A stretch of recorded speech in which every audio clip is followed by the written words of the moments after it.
Hello बच्चों, good morning, good evening. कैसे हैं आप सब? तो आज की क्लास में हम बात करेंगे आवेशों के निकाय के कारण किसी बिंदु पर विद्युत क्षेत्र की तीव्रता। आवेशों के निकाय का मतलब होता है बहुत सारे आवेश या आवेशों का समूह। जैसे फॉर एग्जांपल आप देखिए, बहुत सारे आवेश हैं, जैसे ये Q1 है, Q2 है, Q3 है, ठीक है। और हमें इन तीनों के कारण देख लेते हैं, Q4 है, Q5 है, Q6 है, Q7 है, ऐसे करते करते Qn आवेश हैं। हम एक बार 3 आवेश ले लेते हैं तो ये आवेश का समूह हो गया। और हमें इस बिंदु पर मान लीजिए विद्युत क्षेत्र का परिकलन करना है इस बिंदु पर। तो जिस बिंदु पर भी हमें विद्युत क्षेत्र निकालना होता है, वहाँ पर हम एक परीक्षण आवेश रखते हैं, टेस्ट चार्ज रखते हैं, Q0 रखते हैं। अब Q1 क्या करेगा? इस Q0 को इस डायरेक्शन में प्रतिकर्षित करेगा। अब Q1 इस दिशा में प्रतिकर्षित कर रहा है, तो Q1 के कारण जो विद्युत क्षेत्र होगा वो भी इसी दिशा में होगा। इसको हम बोलेंगे E1 वेक्टर। क्लियर हुई बात आपको? ओके। अब Q2 क्या करेगा? Q2 इस Q0 को इस डायरेक्शन में ऐसे रिपेल करेगा। तो Q2 के कारण जो विद्युत क्षेत्र होगा वो E2 वेक्टर इस दिशा में होगा। इसी तरह से अगर हम देखना चाहते हैं Q3 के कारण, तो Q3 क्या करेगा? इसको ऐसे रिपेल करेगा और उसके कारण विद्युत क्षेत्र होगा E3 वेक्टर इस दिशा में। तो ये आप देख रहे हैं, ये E1 वेक्टर है, ये E3 वेक्टर है और ये E2 वेक्टर है। तो इन तीनों का जो परिणामी विद्युत क्षेत्र होगा, इन तीनों का जो हम सदिश जैसे हम निकालते हैं, सदिश से जो परिणामी विद्युत क्षेत्र निकालते हैं वो हमारा कुल विद्युत क्षेत्र होगा। समझ में आ रही है बात?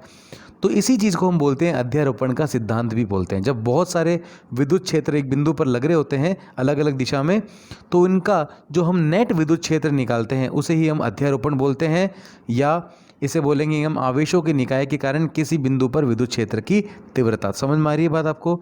तो हम यहाँ पर एक और डायग्राम जो हमने बनाया है वो देखते हैं, हम ध्यान से देखिए। तो यहाँ पर देखिए, एक आवेश है Q1 वेक्टर, ठीक है। इसका स्थिति सदिश है R1 वेक्टर। Q1 वेक्टर का स्थिति सदिश R1 वेक्टर।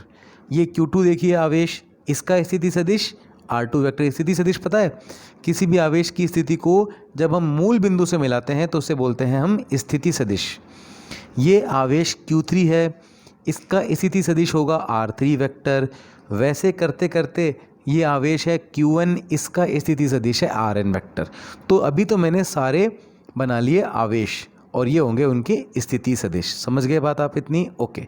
अब इन सभी आवेशों के कारण हमें इस बिंदु पर, ये बिंदु आपको दिख रहा है P, इस P बिंदु पर हमें विद्युत क्षेत्र का परिकलन करना है। तो जिस बिंदु पर भी हमें विद्युत क्षेत्र का परिकलन करना होता है वहाँ पर हम एक परीक्षण आवेश रखते हैं जो होता है Q0। अब क्या करेगा?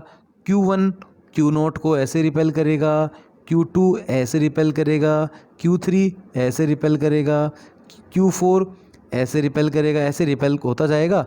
ऐसे करके फिर हमें परिणामी निकालना है। तो परिणामी कैसे निकालेंगे? जो परिणामी विद्युत क्षेत्र होगा वो सभी आवेशों के कारण, जैसे आवेश 1 के कारण विद्युत क्षेत्र है E1 वेक्टर, प्लस आवेश 2 के कारण है E2 वेक्टर, वैसे ही 3 के कारण हो जाएगा E3 वेक्टर, ठीक है। इन सभी अलग अलग आवेशों के कारण विद्युत क्षेत्र के सदिश योग के बराबर होगा। समझ में आई बात आपको? इसी हम अध्यारोपण का सिद्धांत कहते हैं।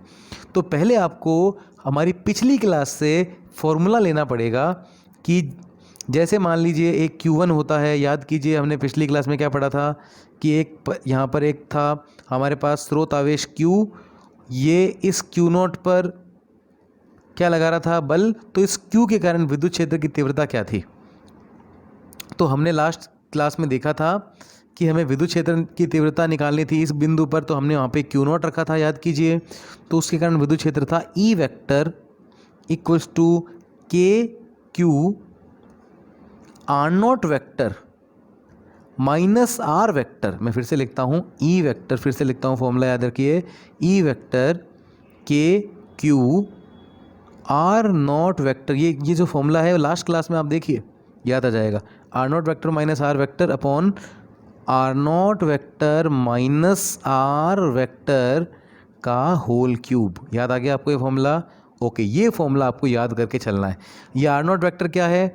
जिस बिंदु पर हमें विद्युत क्षेत्र निकालना है उसका स्थिति सदिश, और आर कौन है? जहाँ पर आवेश रखा है, बिंदु आवेश, उसका स्थिति सदिश है आर वेक्टर। और क्यू कौन है? ये हमारा स्रोत आवेश है। क्लियर हुई बात आपको? ओके। अब इसी तरह से फॉर्मूला याद रखिए फिर से, K Q R naught vector minus R vector upon में R naught vector minus R vector का होल क्यूब। अब यहाँ पर देखिए ये कौन है? Q1, इसका स्थिति सदिश कितना? R1। तो इसके कारण इस बिंदु P पर विद्युत क्षेत्र कितना होगा? तो कैसे निकालेंगे? ये Q1 है तो इसके कारण विद्युत क्षेत्र होगा E1 वेक्टर। कैसे लिखेंगे? KQ1, फिर ब्रैकेट में R0 वेक्टर माइनस इस Q1 का स्थिति सदिश कितना? R1, तो यहाँ लिखेंगे माइनस R1 वेक्टर अपॉन क्या लिखेंगे? R0 vector minus R1 vector का मोड का होल क्यूब। ये क्लियर हुआ आपको? ओके। तो यहाँ पर ये फॉर्मूला फिर से मैंने लिख दिया।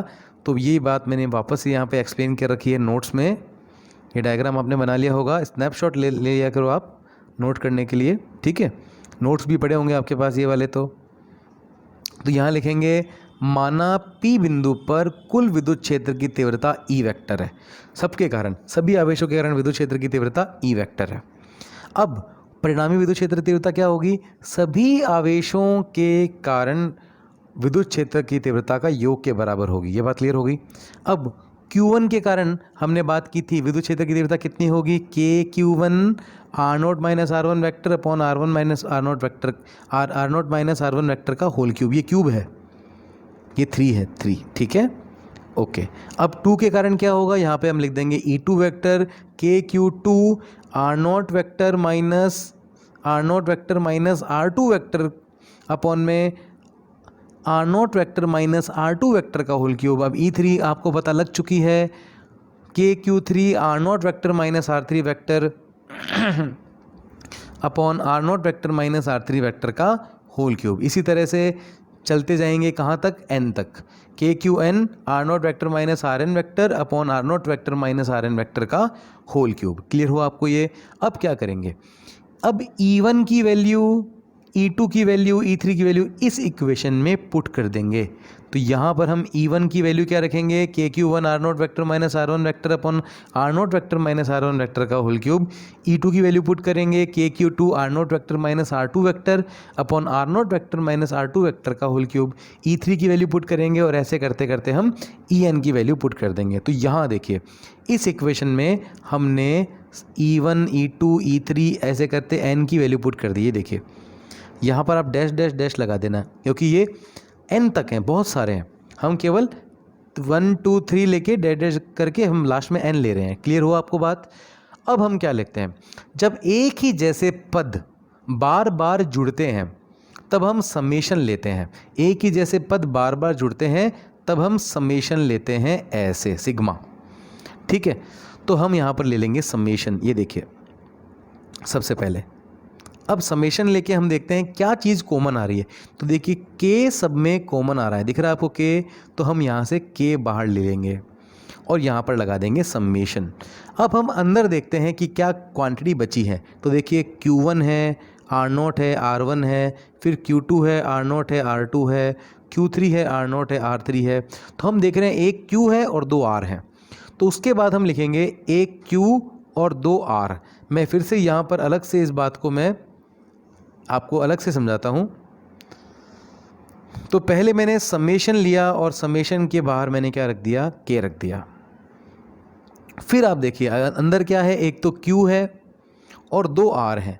अभी R0 है चाहे R1 है, 2 R हैं, बस ये बात ध्यान रखनी है आपको।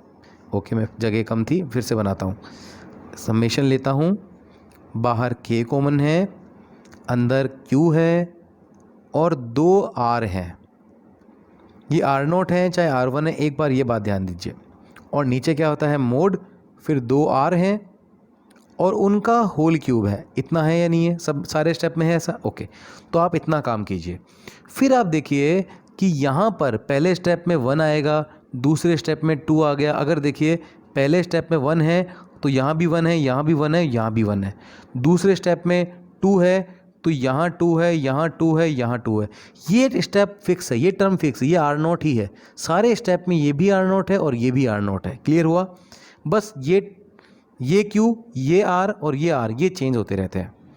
तो पहले स्टेप में ये तीनों 1, ये Q1 है, ये R1 है, ये R1 है।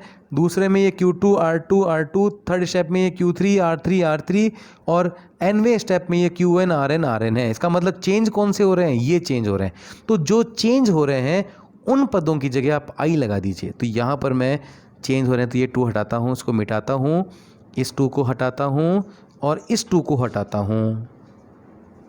ओके, और इनको हटाकर, ओके ये क्या हुआ, फिर से हटाता हूँ इसको, मैं 2 को हटाता हूँ और इनकी जगह मैं लिख देता हूँ आई। यहाँ लिखता हूँ आई, यहाँ लिखता हूँ आई और यहाँ लिखता हूँ आई। क्यों? क्योंकि हर स्टेप में बदल रहे हैं। अब आई पहले स्टेप में कितना था 1, तो यहाँ लिखूँगा 1 और लास्ट स्टेप में कितना था n, तो ये n। तो ये बन गया हमारा फॉर्मूला जो कि मैंने यहाँ लिखा हुआ है।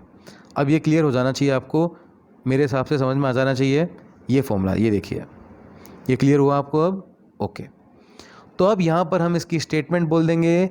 अध्यारोपण के सिद्धांत के अनुसार किसी आवेश समूह के कारण किसी बिंदु पर कुल विद्युत क्षेत्र की तीव्रता उस बिंदु पर अलग अलग आवेशों के कारण विद्युत क्षेत्र की तीव्रता के सदिश योग के बराबर होती है। तो ये आपको क्लियर हुआ। तो आज का केवल आज इतना ही पढ़ते हैं, बाकी कल से हम पढ़ेंगे, स्टार्ट करते हैं विद्युत क्षेत्र रेखाएं। ठीक है, तो आज का लेक्चर केवल इतना ही, बाकी करेंगे नेक्स्ट लेक्चर में। Bye bye.